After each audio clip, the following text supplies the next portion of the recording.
All right. So, and some housekeeping. Welcome, everyone. I believe we're on Facebook. Sorry, I'm just doing some cleaning up here. I'm Randy Dixon, Artistic Director of Unexpected Productions. And with me, my guest this week is Christoph Jungmann, who's a founding member of Die Gorillas in Berlin and also a producer with the Berlin Improv Festival. I'm sure we'll talk about all that as we get to it. But before we do, as I'm doing this, keep in mind that if you are interested in taking a class with us, we have classes coming up this summer.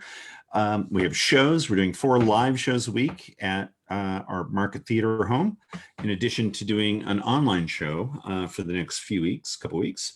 And if you want to find out about all that stuff, as well as if you care to make a donation to Unexpected Productions, you can do all that at unexpectedproductions.org. And I'll remind you again of this at the end of our talk. So, Christoph. Yeah, welcome. Randy. Yeah, welcome. I'm so happy to be online with you over this extremely long distance to Seattle from Berlin. Right. Well, I'm happy to be online with you, and I would be more happy to be in a room with you, but that will take a little bit more time. Yes. And we were talking about that a while ago because you ranked pretty high in my COVID story because I was literally going to go to Berlin. Yes. The night before, well, when the border closed. and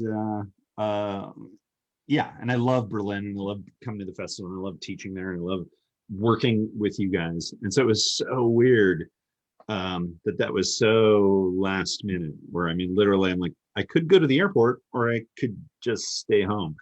And the government made that choice for us, I guess. But anyway, so you loom large in my COVID story. Yes, I remember totally these days. That was so strange because I think everybody is remembering that it was, every hour it changed, you know. And I think it was a Tuesday. It was a Tuesday when I think you have been the first saying, I think on Monday you said, no problem, I come. And we, okay, great, Randy is coming, he's cool. And then on Tuesday you said, oh, I have to check. And then on the evening it was, oh, you were so sorry, but you cannot come. And that was for us the first moment we thought, oh, Jesus, I think the festival, maybe, that would be hard. And then, we canceled all the other invitations till Thursday and Friday. And yeah, everybody knew it, but I remember exactly these nights. Yeah. Well, and it was super hard for you and, everyone involved in the festival because people had already arrived, right? People were there, if I'm not mistaken, to participate in this festival. And all of a sudden it's like, oh, what are we going to do? And I mean, being someone that has produced a festival, I remember thinking, oh my God, like, well, I'm not sure what I would do, I mean, day of, in terms of canceling the festival. So, and I guess we'll start there. I do want to go back to your history with improv, but let's start there and kind of talk about what's the plan. What are you thinking about for the festival, or for the festival in general, for the next year? I don't know. I really don't know, because it's so there are so many things I cannot know already, Right. I'm still thinking about doing a festival, but we cannot plan anything. I think it's not possible to make clear decisions right now. I think we have to wait at least for 3 or 4 months more, and maybe in October, November we do know more. Right. But for example, we don't know if our audience is coming back, in which number, are they coming back, and are people willing I think the colleagues will come from all over the world, but is there the financial basis to produce a festival? I really don't know. So Right. that's something I really don't know. Okay. Well, I'll let you off the hook. Sorry? You don't have to answer. I will let you. At least not today. Yeah. But come back to the Berlin Festival in 2020, you know that there was one participant coming, Mhm. and you can guess who it was. In 2020? Yeah, in 2020, there was one saying, I come and stay on your side, you know. Right. Yeah, he was coming, a German guy. I'm going to guess idea? Jilly. Yeah, yeah, 1,000 points, really. Which is Jilly not a bad guy to have in your town or on your side. And he was, I think, 1 week he was the only guest in the hotel. Wow. Yeah, that was really strange. They were preparing breakfast only for him. Well, I had the thought, like, if I had gotten on a plane, like, I would be like, yes, I could still be in Berlin, like right now. I'd be sitting with you right there. But okay, so let's back up. Yeah. Because how I often will start these interviews is talk to the guest, which you are, about sort of how you found improv and how you got involved in improvisation. Where did you discover it? What made you decide to study it or to at least pursue it? And so just give us that background for yourself. I think it was in the middle of the 90s. I think it was maybe 94 or 95 when I was producing or leading a cabaret group. It's a kind of comedy, political comedy. That's the special term in cabaret in German. It's not cabaret, it's cabaret. And we were looking for a new woman in our cast. And I got somebody told me about a woman, and that was Ramona. And she was part of Theater Sports Berlin. So I went to this improv show, and before I thought improv was a kind of more the little bit boring pedagogic way to do theater, you know. And I had no idea about this kind of improv theater and about theater sports. So I went to this and I thought, well, it's cool. It was really cool. They have done a match in Charlotte. I don't know. I think you don't know the place, the stage in Berlin. And we decided not for Ramona, for the cabaret. And but I was discovering improv for the first time, and then I think I went another time, and then a colleague, Jacob, from Theater Sports Berlin, he was asking me, are you interested in? I get known to him about the work, through the work, and so he was asking me joining a rehearsal, and then it was a quite quick decision from the group to invite me to join the group, Theater Sports Berlin, and we were performing in a very cool place these days in the Chameleon in Berlin. It is a very cool, hip place in Berlin Mitte, where normally kind of circus is performing, and we always play on Monday. And then Norbert, he was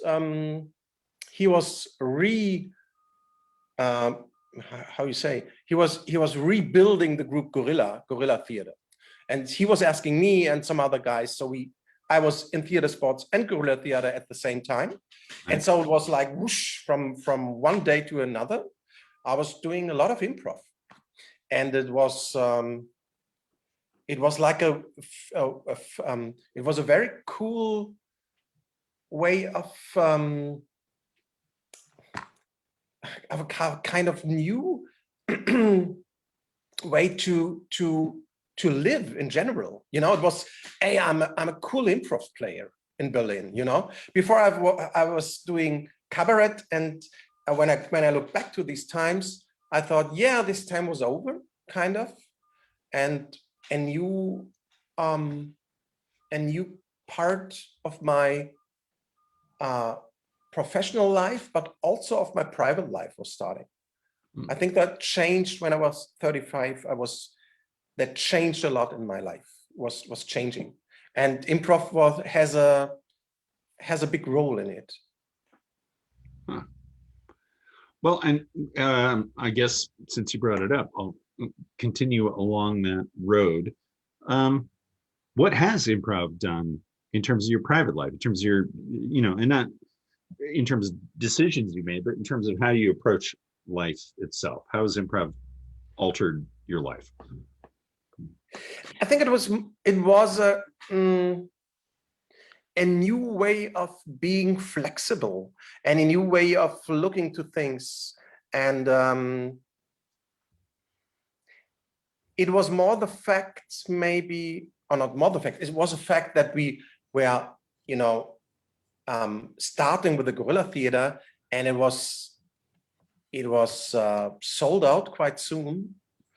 And it felt like when I started with the cabaret 10 years before, there was the same feeling, saying, yes, I can make it to live by art. And that was a new feeling. But if your question was a little bit different, it was how it was, you know, what did it meant to my life. And I think it was flexible is maybe a term which fits, and maybe also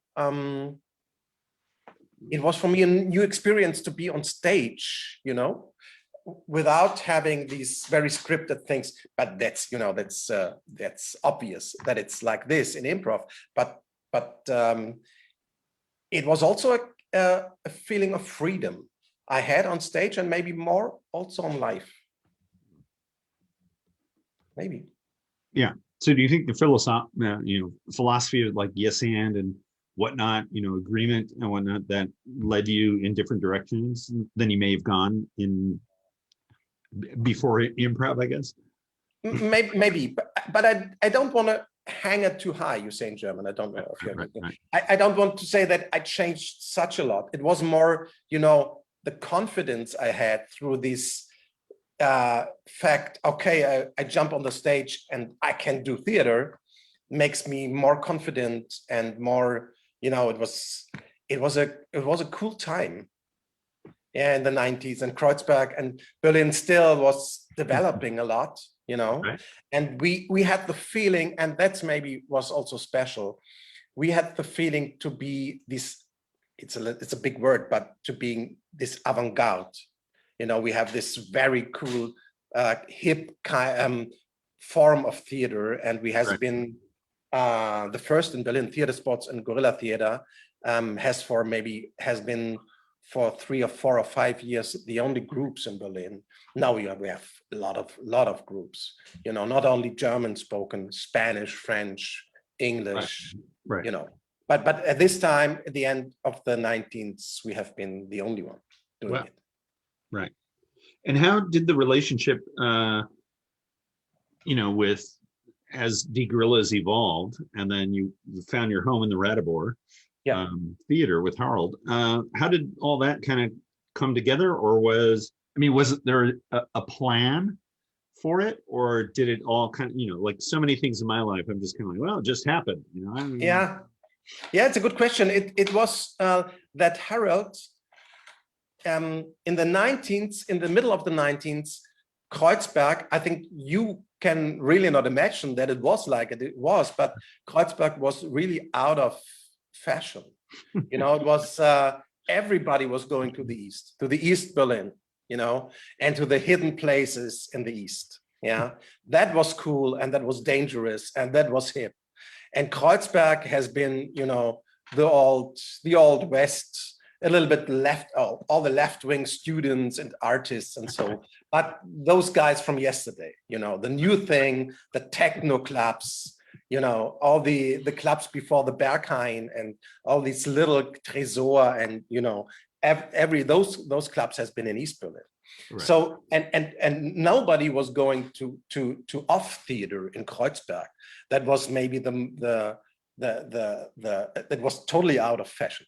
So Harald was a little bit fucked up with this situation, and he was really frustrated about this. And Norbert Harry Hawaii, our musician, he had contact to Harald, and Harald was very close before closing the theater to tear it down forever, because he said, I was doing it now for years and years and nobody came. So, okay, I give you the opportunity to perform here. And it was totally empty in the theater. You know, there was no other group. And if you look back on these days, you say, oh, yeah, that was our chance, because we could do whatever we want. We could rehearse, and we started on Friday and Saturday, and I think after 1 year maybe not as after 1 year we added the Sunday for the musician show, improv show. Nice. So and that was for Harald, you know, kind of he was again on the market, on the theater market, and so that was a coincidence that was very lucky. We have been lucky to find this place, because, as I said, we could do whatever we want, and from this time, from '97, there has been no other theater in the Ratibor than Improv. Right. So right. Wow. I mean, I guess that's funny, because I hadn't really thought about how soon I got involved with you guys. After all this stuff was happening for me, it's like, oh, they went on for 20 years and then I came in, you know, or worked with them and that kind of thing. So it's an interesting thing. So you and I were talking beforehand, and I want to, let's do it now in the middle of the interview. So we can work our way to positive stuff. But we were talking about the frustrations of improvisation, and these kind of rising, you know, a lot of people talking about the frustrations and being frustrated, and what's happening in the art form, which I find interesting, because it's not just, say, in Germany, or it's not just here in North America. It's kind of, I don't know, it seems like to be a general feeling amongst people. And so I'm wondering what your take on that is. What is the frustration? And eventually, I guess we'll talk about what can we do about it. Yeah, that's a big question. Solve it. I don't know where to start. Not because it's so frustrating. It's more because it is not only caused by Corona, by COVID. Now, I think it's more when I try to say some, you know, some thoughts in my mind are that I still have the feeling I am lost on stage sometimes, but not in a positive way. I feel sometimes ashamed about what I'm doing, and not often, but sometimes. And I'm wondering if these moments are bringing up some creative moments after this or not. And when I talk, or when I think about frustration, I think that's only one aspect, to feel so unhappy with what I'm doing or what we are doing on stage. And another aspect, I mix it now, you know what's in my mind.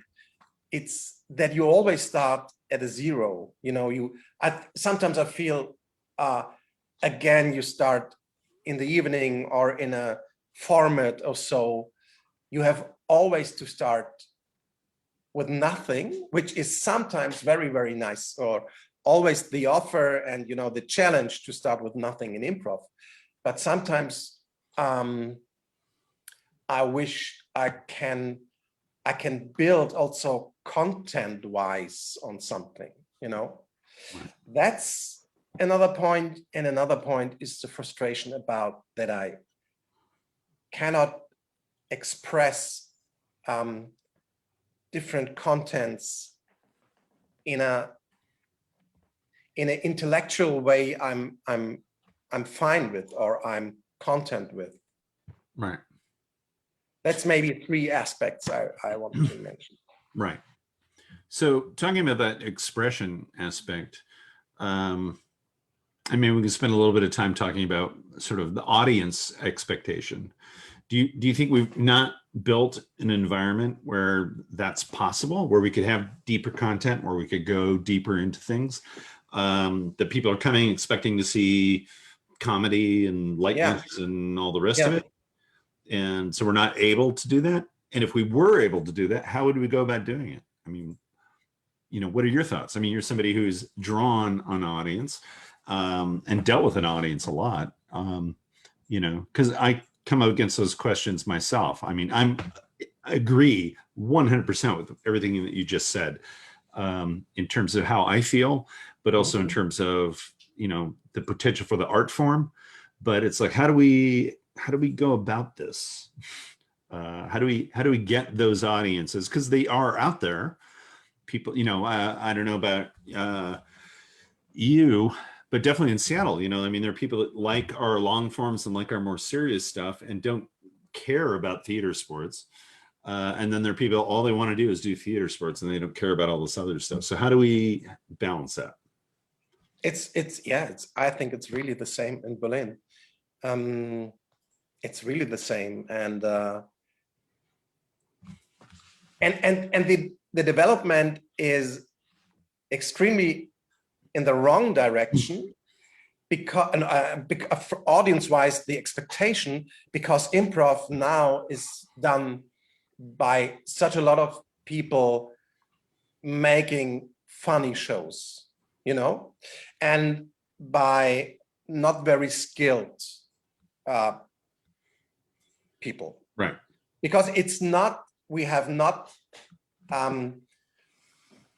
done this step to what I call serious theater, or we have not opened doors in, you know, the high Berlin cultural. We have, on the other hand, we had hundreds of people doing improv, doing it on little stages. And of course it's nice and I like it and so on and so on.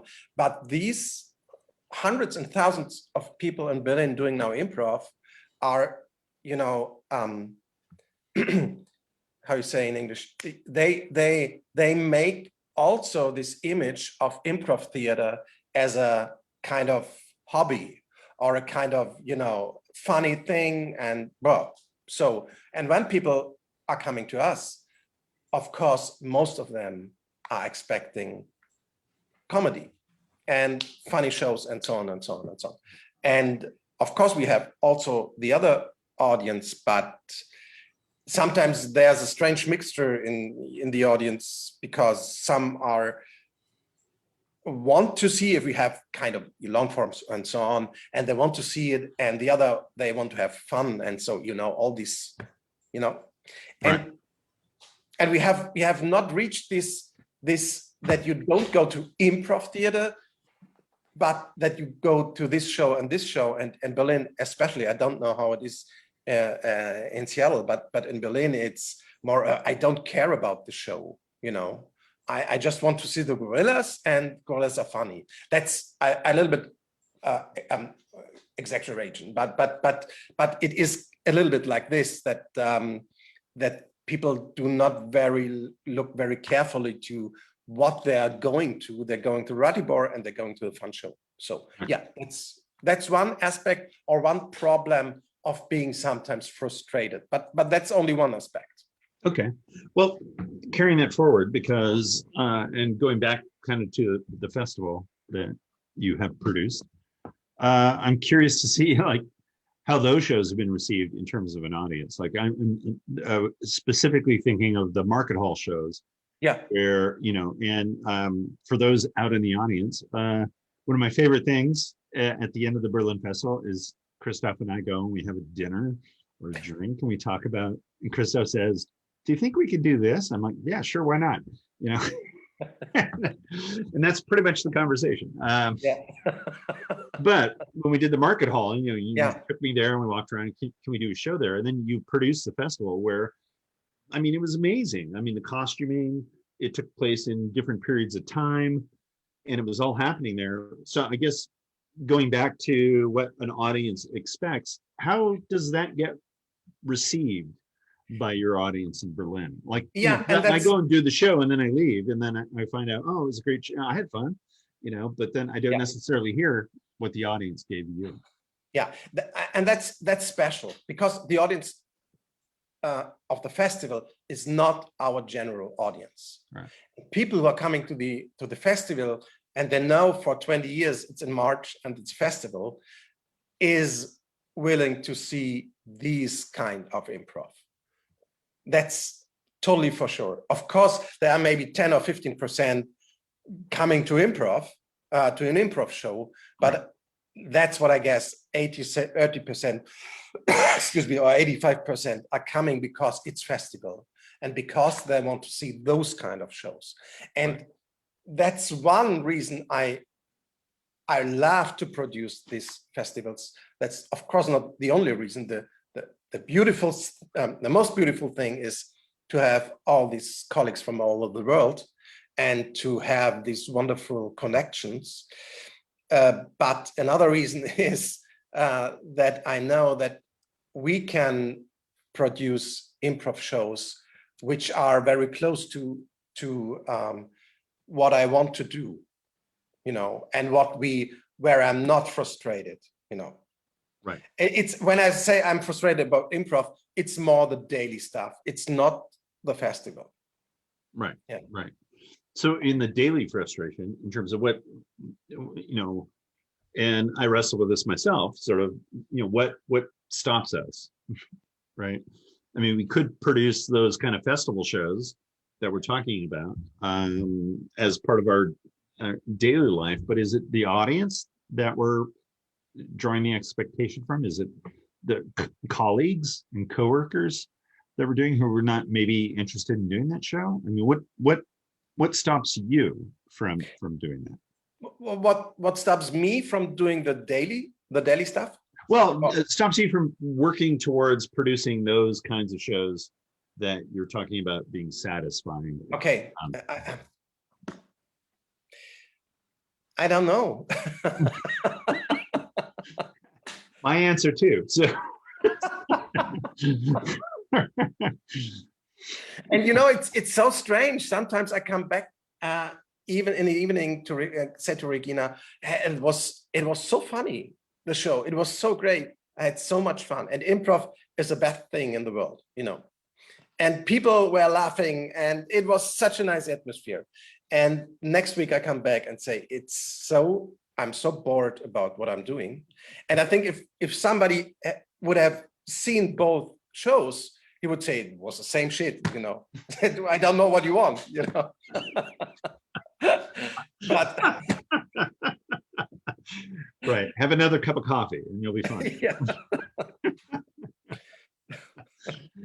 Oh, amazing. So you've been doing the festival, is it really 20 years? I guess it is. Wow. But I do want to talk about and find out, because you were here in Seattle, where I am, in the early years of our festival. Yeah. And so I'm curious to get your take on looking back at that in terms of like what you got out of it, or teachers or people that you met, or just kind of like all these years later. Because I think you came in 2000? 2000. 99? Yeah, somewhere in there. But I'm just curious how all that stuff lands on the people who've been here. And I know a number of people from De Grillas have come, which has been great. And it's amazing for everyone to share their talents. But I'm just curious, like, as you look back and kind of go, oh, this is something that stuck with me after all these years. And again, it could be about the experience or teachers or anything. So now it sounds a little bit like we had talked before, because Randy, of course, the festival in Seattle is for me like the Startschuss, you would say in Germany. You know, it's like the beginning of my love to international work. Mm-hmm. So I could not say how much, or I could not. I'm looking for the words. I have to start the sentence in a different way. So the Seattle Festival was for me a very, very important experience in my life. And when I was flying back with Leon, I couldn't sleep, but I knew that I wanted to do also an international festival.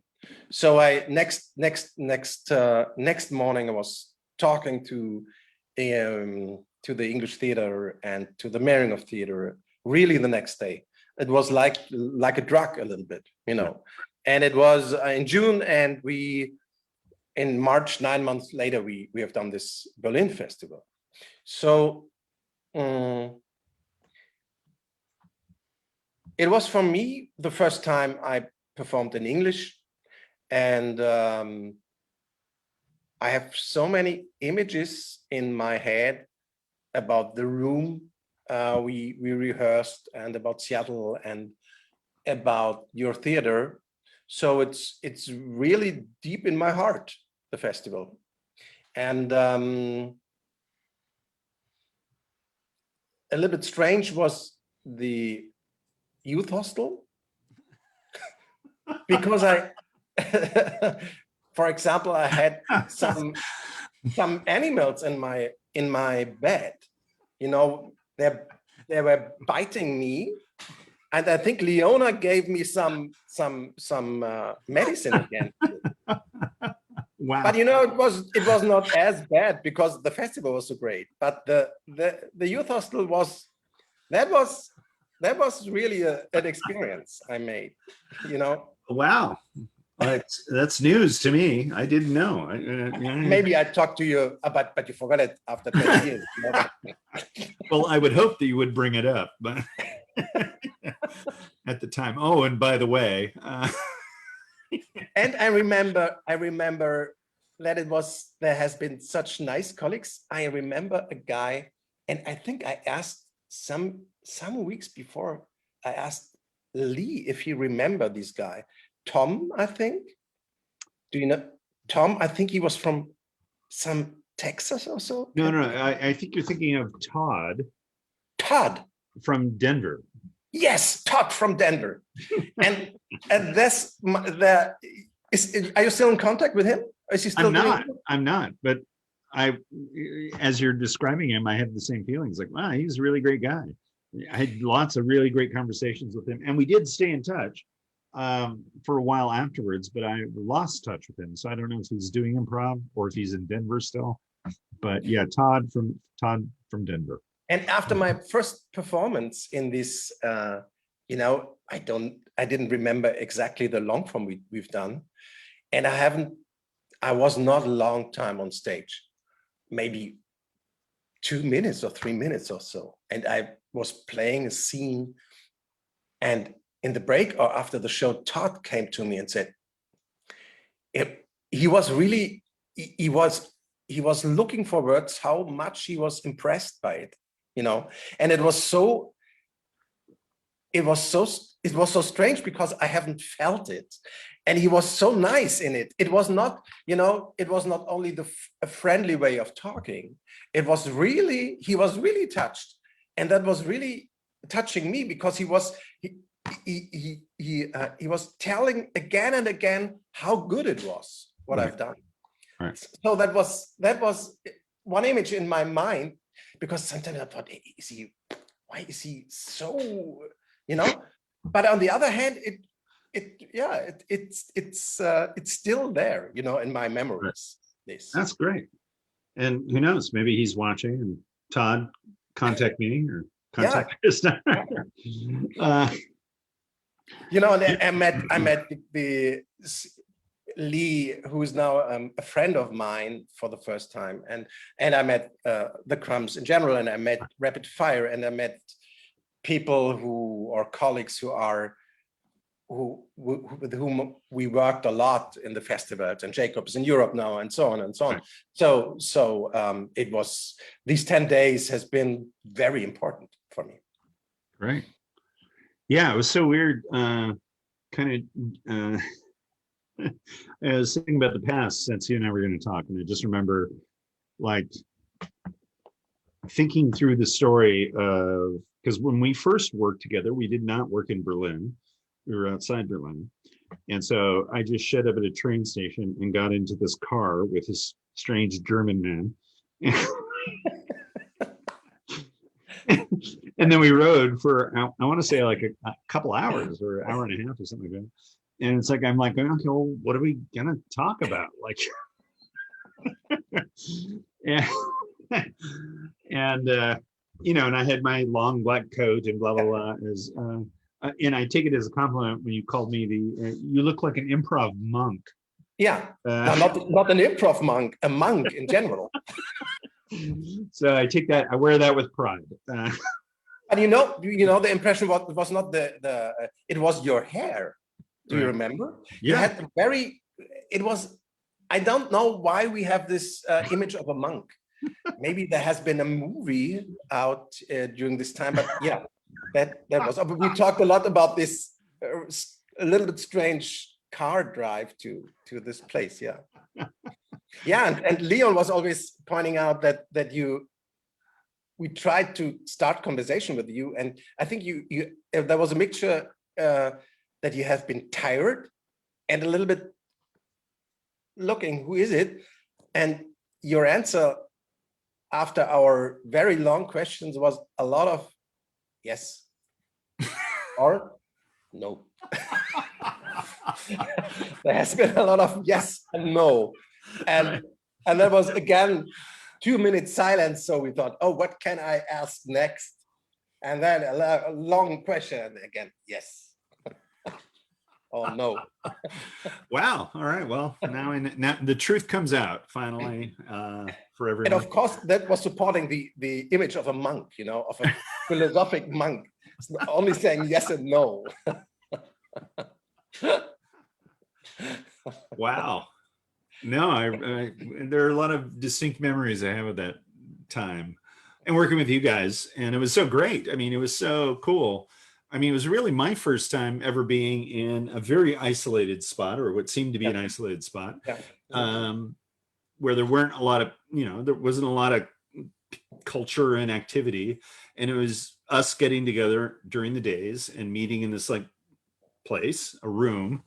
And it was the first time I really had the experience of working with some really great, experienced improvisers, working with them on something new, but also this sort of isolation thing, and so anyway, I have lots of fond memories, and I should just stick to yes and no, I guess, is what I'm learning. That was not an impression which is still connected to you, only saying yes and no. So wow. So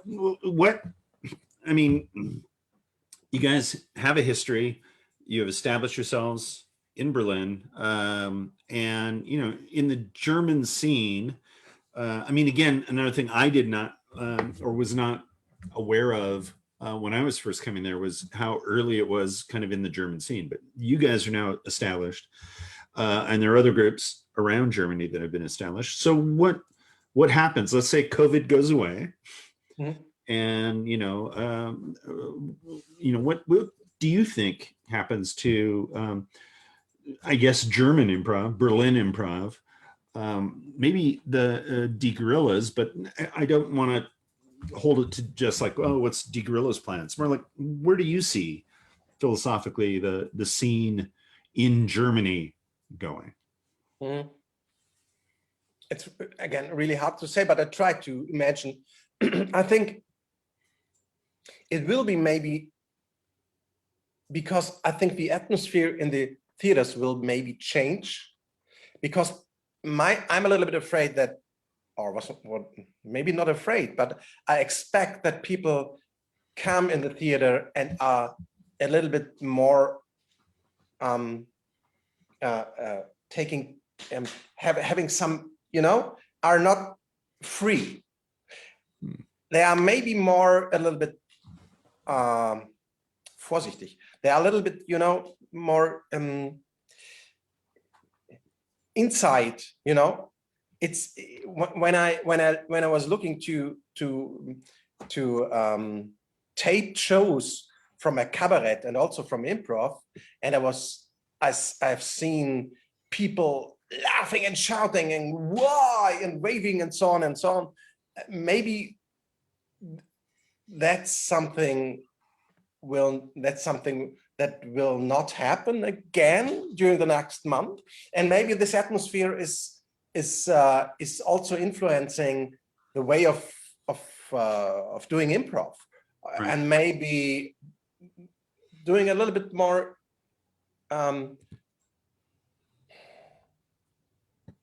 not only this funny thing, but we haven't done only funny things. You see, I'm a little bit, I don't know really. I try to imagine on my own, on myself, how will it be? And it's really hard to say.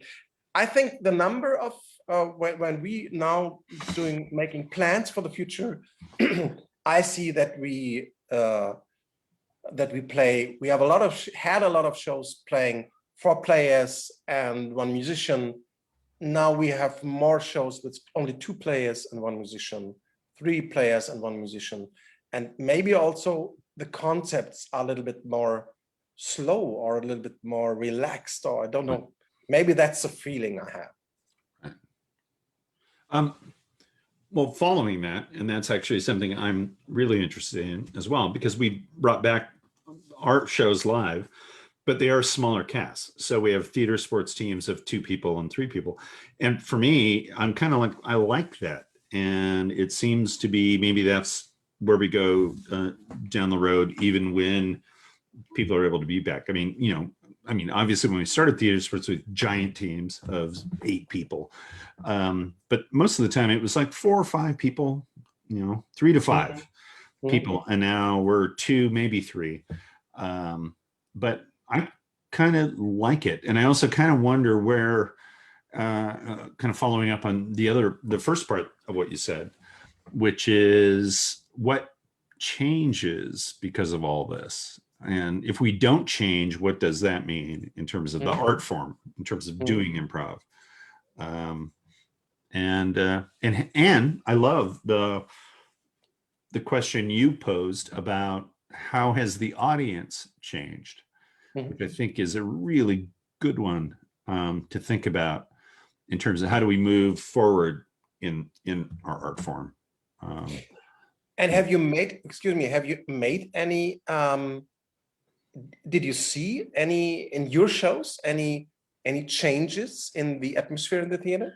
Our experience has been, again, knock on wood, we've been blessed because we have had audiences come back. A fair number of new people. And I've tried to keep stuff very simple. So a lot of open improv, keeping it really basic. Because to me, the audience, for the most part, is just happy to be outside of their houses. So I'm not totally convinced they're coming down to go, oh, we want to go to Unexpected Productions and see improv. I'm kind of leaning a little bit towards like, I just want to be out of the house and hey, here's something to go see. And so as here things open up, it'll be interesting to see what happens as the audience develops. But I do love the question you posed, which is, but how have they changed inside? You know, like their bodies in the theater watching a show, but have they changed in some sort of way, having gone through this process, or do they want something different having gone through this process? You know, so, and I've asked this before in other interviews about the idea of like, well, if we just go back to doing improv the way we've always done it, is that useful? Or can it change? And I guess that's the question I would put to you is what do you want to do in terms of trying to change things a little bit?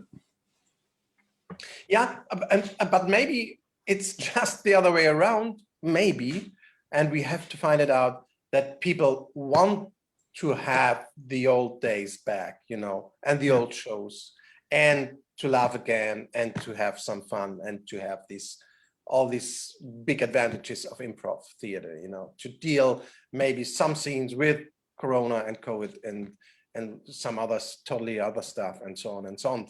So I'm looking forward to go on the stage on Thursday to find it out. You know, how is the atmosphere?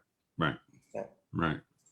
So, changing a little bit, subjects a little bit. I'm just curious. In terms of influences for you as a performer, as an improviser, are there go-to things that you keep coming back to or that you remember as influences that carry you forward on stage as an improviser? In general? Yeah. Well, like a lot of people will say, oh, you know, Keith Johnson on IMPRO is a huge influence, you know, that kind of thing. And I'm just curious for you as a performer and a skilled one at that, what those things are. I never asked myself. Those things that you kind of keep coming back to, maybe a book you reread or I don't know. Okay. No, I cannot say any intelligent thought to it, because I think it's a mixture of, it was not this, you know, saying, oh, that was it, and I come always back to this. I think it's the variation of so much influences, you know, of this international thing, of these also of the company stuff we are doing, and it's I've never asked myself. No, nothing special. No, we started with the Guerrilla Theater with the Johnston Forum, you know. And of course, that is a show we are still doing. You laugh, I know. And that's, of course, really strange. We're doing it now for 24 years, the same show, really. Yeah. And but what I said a few minutes ago, that sometimes I say, wow, is it great to play it again? And sometimes are you crazy to do always this same stuff? No. Right. Yeah. Huh. Okay. So carrying that theme. Sorry, no good answer. Well, that's okay. No.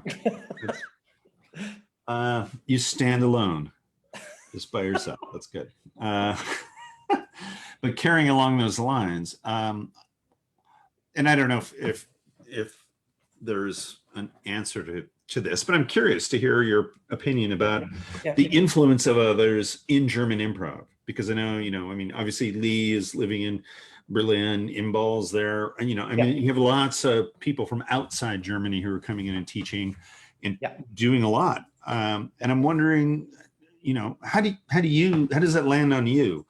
Because, you know, one thing that you and I have talked about, and I talk about to a lot of different countries is, one thing is to really find that cultural stamp of your country and hold on to that.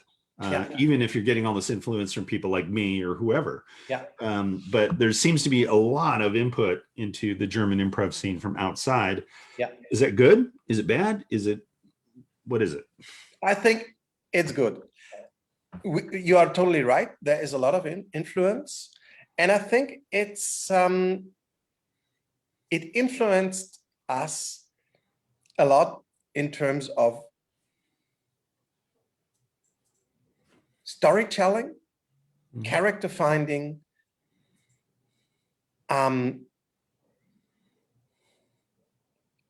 trying things out, and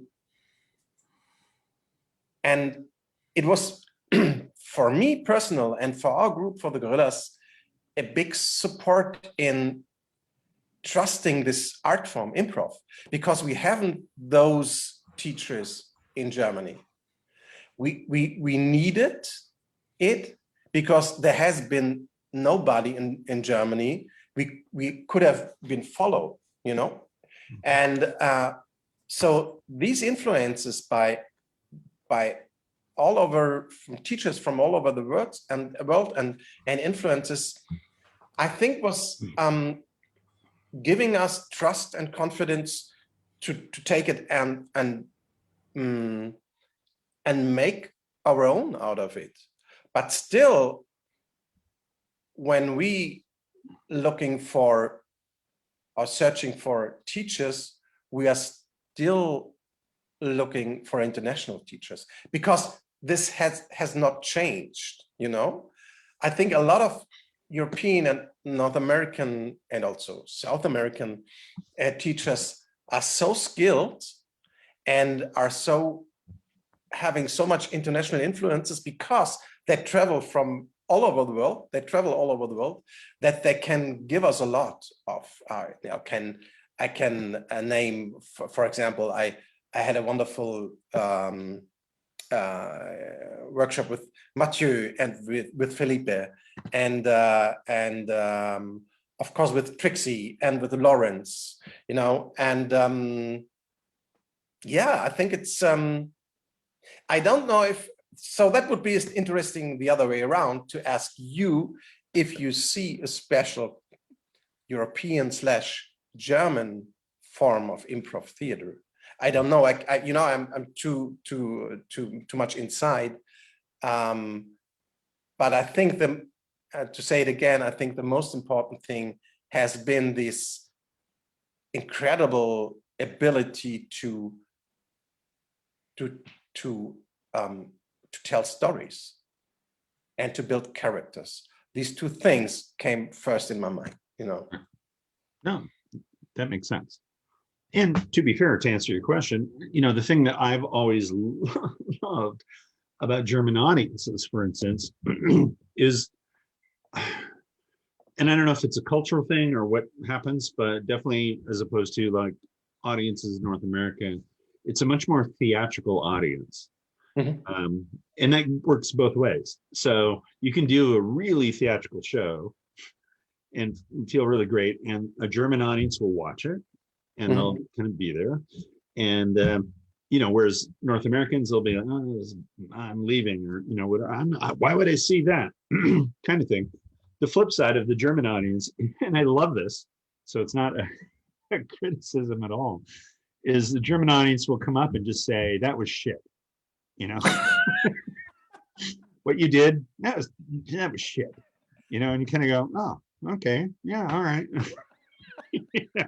Which I also, again, I take as a kind of go, well, all right, at least you let me know what you thought about it. And so to me, that has given way to a lot of interesting work in the German improv scene, right? Because they'll watch it and they'll let you know exactly what they think about it. And when it works, my God, it's amazing, because they're also great with praise and coming to you. And that was an amazing thing.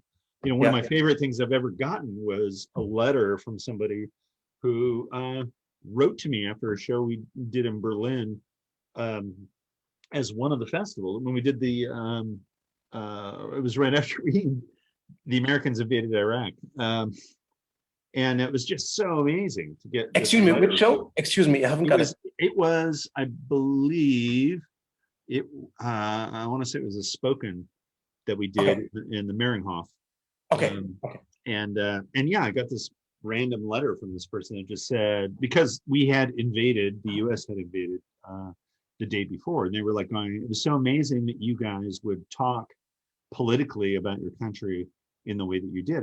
That never would have thought of that. It's one of my favorite letters I have. I mean, I just have kept it because I just go, this is what improv is about. Yeah. Right. Yeah. Is doing that. And I don't think, doing a show here or whatever, an audience member is going to necessarily write that same kind of letter to me, because it was very insightful.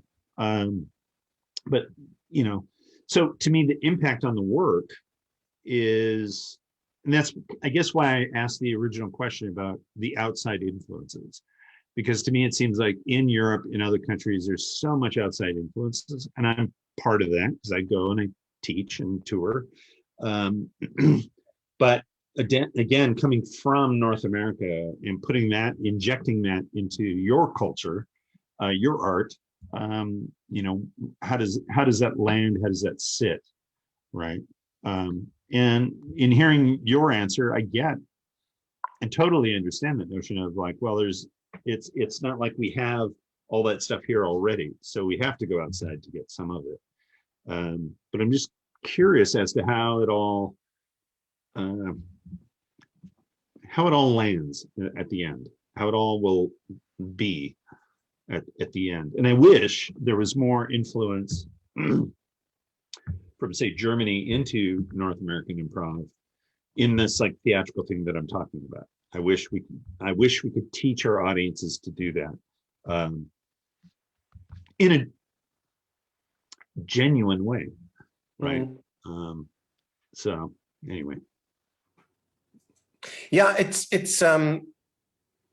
I tell you, when I've been for the first time in US, that was in 1999. I've been to New York, and I've been to a show of the Upright Citizen Brigade. Mm-hmm. And I've never been to a theater show in US, and it was a good improv show. But the thing I have very, very was so surprising for me when the show was ending. The woman was making an announcement, and during she was doing the announcement, the people have left their seats and run out of the theater like there was a fire alarm. That was so strange for me, this connection that there was, they were standing up and making some claps and left the theater. And after, I'm honest, after 1 minute, the theater was empty. So that was for me a totally different way to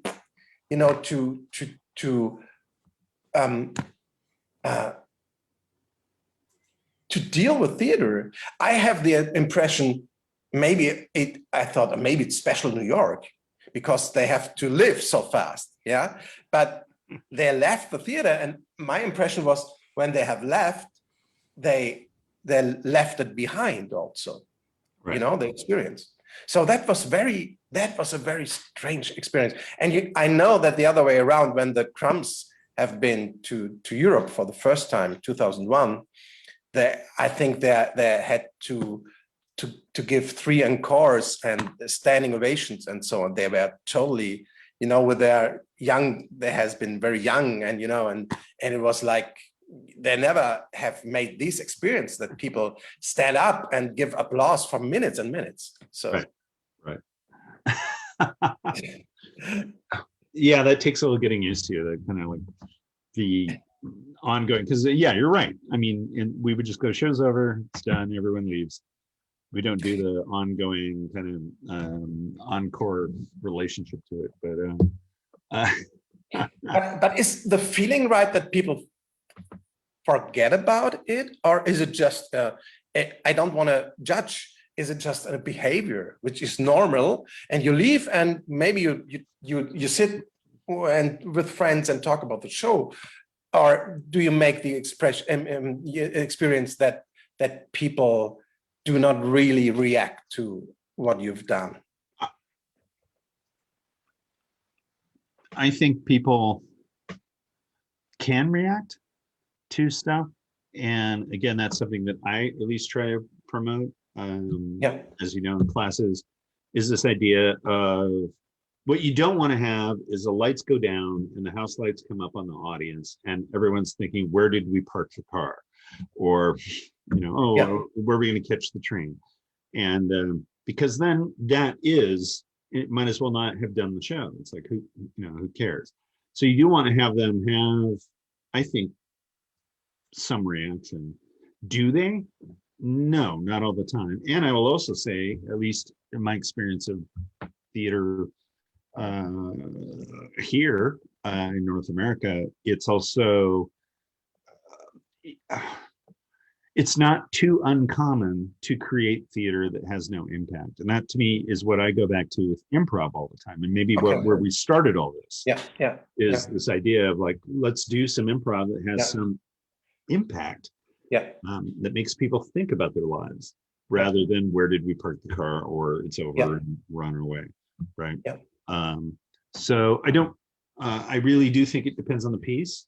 I mean, and it's also a theater thing, at least here, because the second thought I had was, I remember we went to a play once, and when the play was over, we all went out, we had drinks and talked about it. Nobody talked about the play. Like the play never came up.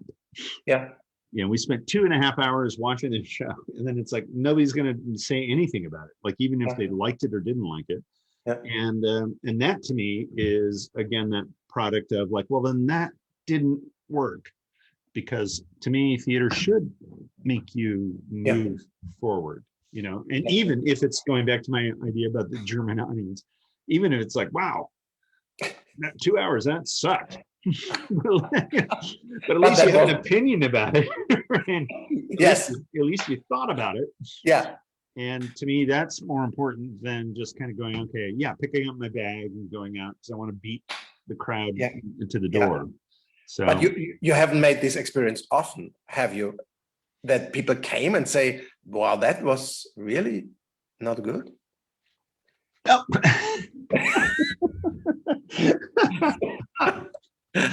Right. Okay, Christoph, do you want the truth? Here are the letters. Oh man, yeah. I always tell students, as I said, don't worry about what you're doing, because I said no matter how bad you feel in a show, I can guarantee you I've been in a worse show. So people do stuff and they go, wow, that's crap. But I remember the show that I was in.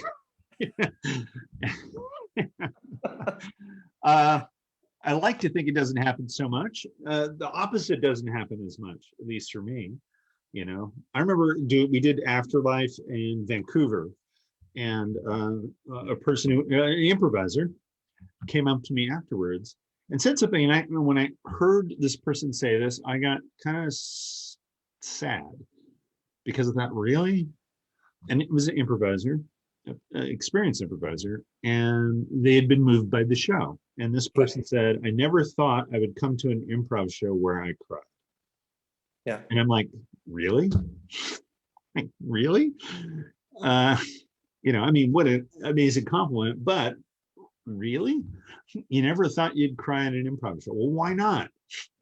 Why can't you cry at an improv show? Why can't we do that kind of work? And I think it touches upon the stuff that we were talking about at the beginning of this interview, about the frustrations around what's being done or what's being seen or what's being, in a way, rewarded, I guess, in the improv community. And part of me does wonder, I mean, you and I being who you and I are, is it a product of our experience and our age, and is it just meant for younger people, and that's whatever goes? I don't think so, but I don't, I don't know. I just have this experience. So so I don't know. What do you think about that?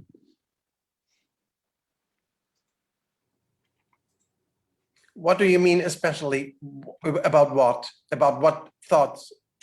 Well, about us talking and in explaining, and you in the topic of frustration with what's going on. Yeah. This notion that we should ask for more. We should be more, hey, improv, let's be about something. Hey, improv, let's be more meaningful. Hey, improv, Yeah. it's okay to create work that makes people cry. It's okay to make people think.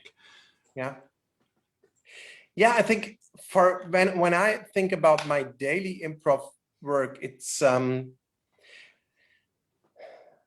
sometimes we are stuck in our ways we do things, and it's always and that's maybe something I come back to, this thought of you always start again. And I think it takes a lot of energies to start again and again and again.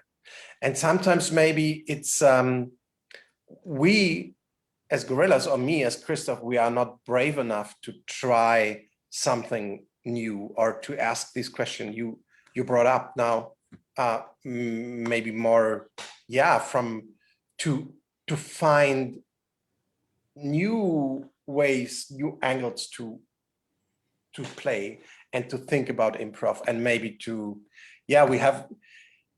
maybe that's another aspect I want to mention. We have tried so many ways going this way, and we have seen this can be a way to play improv or to deal with the idea of improv, and we found, oh no, that's not a good way. Okay, let's go back and let's try another, and for example, we have done this European project, Should I Stay or Should I Go, where we deal with the improv in movies, and that was such a big thing, and it was one step in one direction, but we had not the power to go further and further. It was so incredible, exhausting, and sometimes disappointing, that I decided, okay, that's not my way. And of course, it's good you make experiences and you bring to your artistic thing, to your artistic life. You let it influence your artistic way of thinking. But sometimes I think, it has, but it was also a little bit a waste of time, and now I have to start again from zero, and I want to try again, And when I look to improv, sometimes I see when I have to point out a picture, it's really a field which is so wide, and it's good, but on the other hand, sometimes I see no aim. You know what I mean? It's so, where should I go now? Next, what is the next try? And when do I reach some point where I say, yeah, that's now the next step with improv? And that's sometimes I'm missing. Right. Great. I love all that.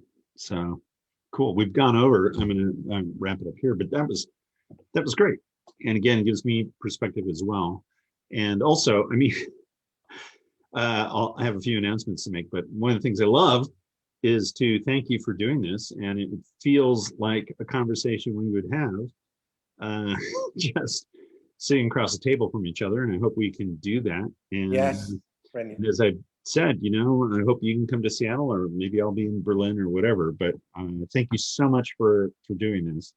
And I'm so, again, touched and honored, one, to call you a friend, but also all the amazing opportunities that you've created and Die Gorillas have created in Berlin, that I'm just, again, floored and amazed by all the stuff that gets done. And doing some production work myself, I can totally appreciate and kind of go, wow, that's a lot of work. So, so thank you for all of that as well. So I want to thank you. Sorry, No. I want to thank you, Randy, for having me. And I can give back. I want to give back these warm words because, as I said, the Seattle Festival was so important for me and for the Gorillas, and you as a teacher has been so incredible, important for us. And it's also an honor to have you all the years in Berlin. Thank you for this. Yeah, well, no, thank you. So yeah, thanks to Christoph for being here. And also, again, if you want to take classes or give a donation, or you can also find access to some of these other interviews that I've done. You can go to unexpectedproductions.org, and our summer session will be starting soon. Again, today we had Christoph Jungmann from Die Gorillas and the Berlin Festival. Next week, I'll be talking to Patricia Ryan Madsen, who was a longtime teacher at Stanford and founder of the Stanford Improvisers, and also an old friend of mine. So I'm looking forward to catching up with her. And yeah, we have shows, 4 shows a week, live at the theater. So check those out. And also we have one online show. It's running for 2 more weeks. That's UPTV, and that's tonight at 7 o'clock on our Twitch channel. So please check all those out. And again, the central place to find out about all this stuff is unexpectedproductions.org. And so on behalf of Christoph and myself, I'd like to say thank you, and thanks for staying a little bit late so we could talk.